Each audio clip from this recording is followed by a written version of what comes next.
Hey, welcome back to our table talk. Today we're going to talk a little bit about how important it is for the joints to go through their full ranges of motion.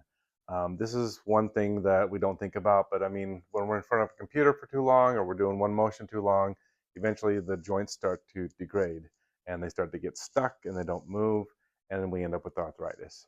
A lot of patients don't want to have arthritis. Nobody does, obviously, but arthritis is not the sole cause of the pain. It's the lack of range of motion and that grinding that's going on in the joint. Now, we do have a little model here. We have 24 pairs of nerves here. You got all these joints protecting the spinal cord and all these nerves coming out.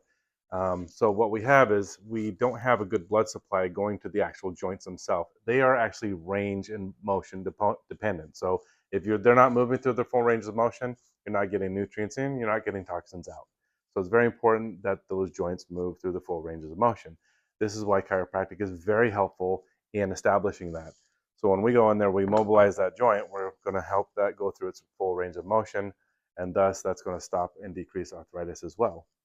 So, when it comes down to it, how important it is to have regular chiropractic care, it's actually pretty important, regardless of whether you're having pain or not. Most people will only come in when they're in pain. And unfortunately, it's so much easier to maintain your health when you're healthy than it is to try and get it back when you've lost it. It's kind of like weight gain, it's easier to keep it off than it is to try and get it off. So, you know, continue to go to a chiropractor. It's very good for your joints. It's very good for your health, and you're going to enjoy the rest of your life. You guys take care. Bye bye.